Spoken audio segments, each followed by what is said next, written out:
أعوذ بالله من الشيطان الرجيم. بسم الله والله أكبر. بسم الله نحمده ونصلي على رسوله الكريم. Bugünkü yazıp atkanız tuğğa jana bizdin asabaga baylanışlı bolot. Jelek özgürlüğü boyunça öte talaşlar koyup ketdi. Men kişine alısıraktan başlayın simbolika degen emne eken. Oşon üçin men muna orekil Amerikanın dolların kanday nerseler bar ekenini atayın tartırıp no emege dayardap koyduk. Muna bu jende özüňiz görüp otursaňyz piramidanın süreti turat no. Piramidanın süreti. Piramida 4 kırlıda. Alamdın 4 tarafı oşonda üstünde uçunda göçün süreti tartılıp turat. Bunun manisi mınday. Şu dollar arkalı biz dünya yüzünün gözemelge alıp turabız degen hem çındığı var. Dolların arkasında hazır eç nesedir yok, biroq dünya yüzünü çırmap kanday güçünde. Arkasında bu jana az. Biroq bular şunçalık simbolikany janagı sıyıkırdın elementlerin paydalangan. Sıyıkırdın elementleri emne de var. Ona köp aytıp atat. Tuğ mınday boş gerek, gelegibis mınday boş gerek, diýinday boş gerek dep. Men oşonu içine çeçmeleýän hareket kılaýyn, onan özüňiz aýyňarda eme kommentariýa жазарсыңар. Muna men sizlerge görsetem. Mawrekil piramidanın emesi kaptalı onday 8 degen sandy beret. No arapça 8 degen san. Muna bu 8 üstünden düşüp giratkan emne olsa dağı kaptallarına gedet. Mana yolotpayt. Tös mawjendi bu kaytarıp turat baylap. Manakey. Arapça 7 degen san. Üstünden düşüp giratkanın tozu bolat. Muna 7 degen sandın emne üçün jetilep kırgız 7 degen sandı bir mınday ıyık dep sanaýtdy. Kayra sandarga gelgende 6 menen 9. Muna 9'tu oğdurganda 6 bolup kalat. 9'tu özüňiz bilesiňer kırgız kançalyk 9'ta berdi edip Kudaýga jakyndatyp çünöt. Munakey. Aýrymasy muna mowul piramidanın ele muna ol emesi. 4 kırı var piramidany bular dünya yüzünün dollar arkaly gözemelge alabys dep sıyıkırdın elementlerin paydalanyp bu aýagy dollardy uşu menen hazır dünya yüzünün köp jerini çırmap turat bu. Munakey simbolika bu. Muna 8 degen san menen 7 degen sandyn aýyrmasyny düşündüňiz da 6 menen 9 muna. 9'tu oğdurganda 6 degen san çygat. Gördüňizmi muna? Emi hazır muna 2024-ýylga girip geletabys. 2 menen 4 8 degen sandy beret. Munakey 8 degen sandy beret. Oşonda çamgarakty hazırkı gelegibizde 8 çamgarak bolup atat. Özüňiz görüp atpaýsыңarby? 8 çamgarak. No ortasındaky 4 burçtu açık yerleri 9 degen sandy berip atat. Oşol 8 çamgarak 9 degen sandy baylap dündükö baylap atat. Bu jakşylyk dep düşünse bolat. Anan bu çamgarakty aytıp atşat, janagı Samy Hoca deputat aytıp atat. 6 boluş gerek. 12 uçu 12 aýdy belgileyt. 4 deşigi 4 mezgilin tigi jas kız, jaý güç degen manany beret oşonu. Emal tündükany baylabaş gerek. Alsy barybys ele 12 ay 4 mezgili var eken. Bu çamgaraklar sany köp bolsa emne beret? Tündüktün mışıktıgın beret. Sebebi çoň mözüge 6 çamgarak oor salmakka çyday albay ketet. Oşondukda muna 8 hazır bol tündük mışıgırak bolat. Emi üçün no sary nur bolup kalıp atat. O bizdiki munalar gaýry ele oşol janagy 8 degen sandy berip atat. Naýza. O naýzanyň uçu bolup atat, biroq 8 degen san. Muna mowjenda 40 kırgız hazır naýzadaý bolup emneni gorgop atat. Oşo 40 naýza. Ya жанагы кыргыз айткандай 40 чилтен колдогон 40 деген санды бир ыйык сандай түшүнөт да кыргыз. Мунун дагы бир себептери бар. Эми бул жерде мына желегибиз могу жанагы Нуркожо Садыр туура айтып атат. Туура айтып атат. Мына ушундай болуш керек дегени бул жанагы аталарынан уккан кепке улай ушундай кабыл алсак туура болуп атат. Тууралык эмнеде? Мына 40 куру кыргыздын уруулары найзадай болуп эмнени коргоп атат? Могу жерде сары нур эмнени берет? Сары деген алтындын нуру. Ошол жеринде биженде машалла деген бул Аллах каалады деген сөз.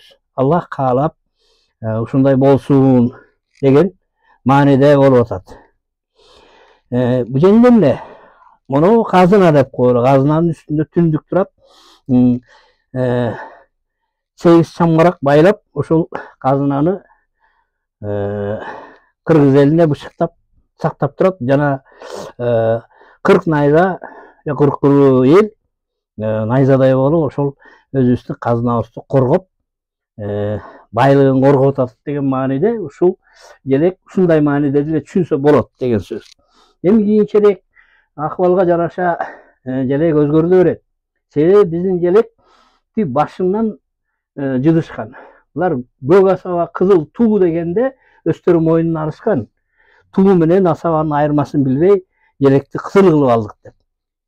Эми кызыл өзүңөр түшүнөсүңөр да, бул кызыл желектин астында 70 жыл маймылдын тукумдары да болуп жүрдүк. Эми оңой турган бир мезгили келер, анан өзүңөр деле билесиңер, Российский Советтер Союзу кызыл желектин астында кандай болду эле. Анан азыр Российский Федерация деле бул кызыл өңдөн баш тартып койду. Бизге ылайык эмес экен бул депчи. Эми биз эле мая кызылга алышып алдык, эми көрөбүз, аны Кудай таалам бир убакыт келгенде өзгөртүп коер. Бирок мааниси мына ушул кен байлыктарды азыр түндүгүбүздүн астына кут кылып чогултуп, ушуну коргоп алгыла, өзүңөр кыргыз эли байысын деген эле маани могу жерде. Эми анча-мынча байып бакбат болуп кеткенден кийин анан балки дагы өзгөрүүлөргө барарбыз. Азырынча мына ушуну түшүндүргөнгө аракет кылайын. Эмне үчүн 8 чамгарак, 8 байлайт, көрүп атасыңарбы? Сактайт деген сөз. Мына могу жерде канча деген 8 40 куру 8 болуп, ошол казынаны сактагыла деген сөз деп түшүнсө да болот да.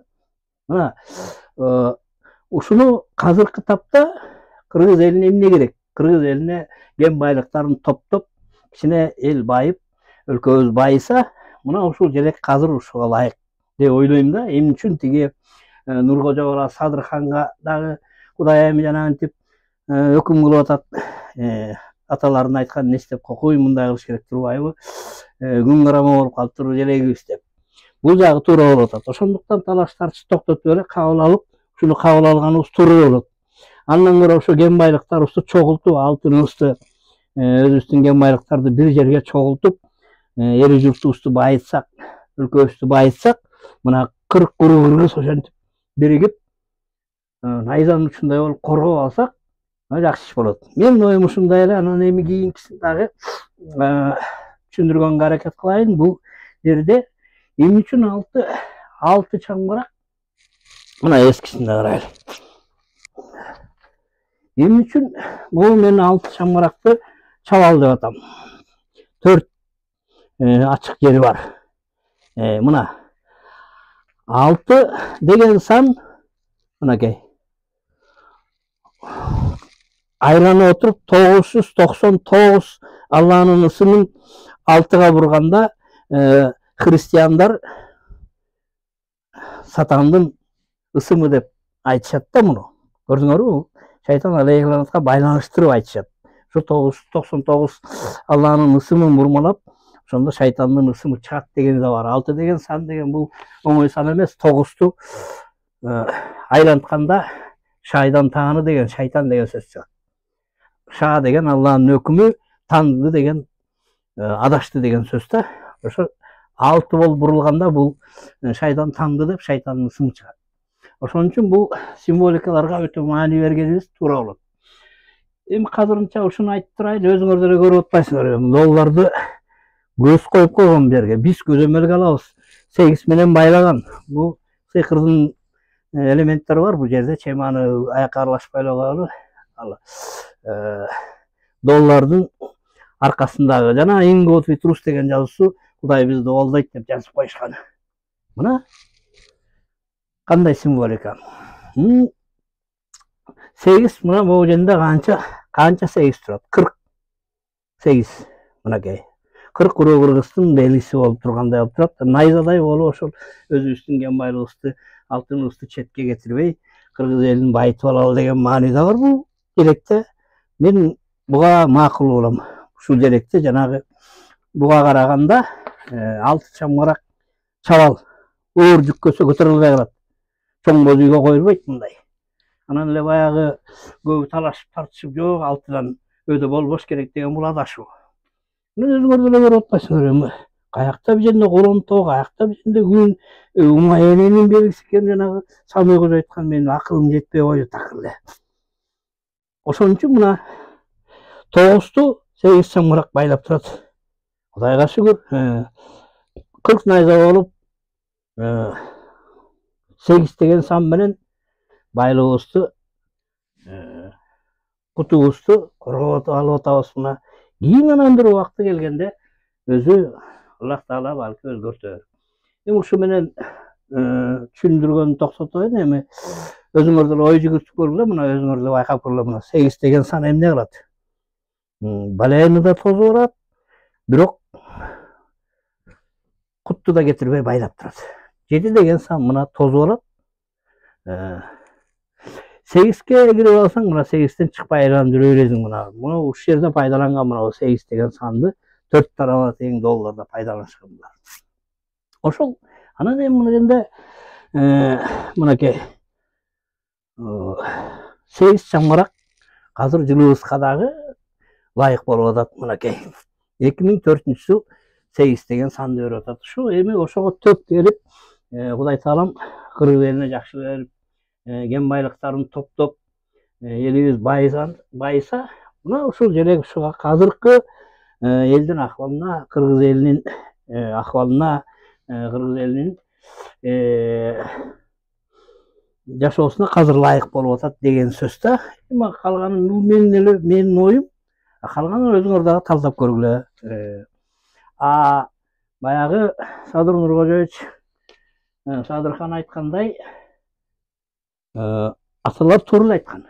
Жанагы боз үйдүн түндүгү жөнүндө бул баягы тарытып кое турган түндүк болуп калганда, кыргыз элинин баягы кутун тарыта турган болуп калганда. Ошондой да. Bismillahirrahmanirrahim. Эми өзүңөр ойлонуп көргүлө, мен ой жүгүртүм ушундай. Bismillahirrahmanirrahim. Акбар.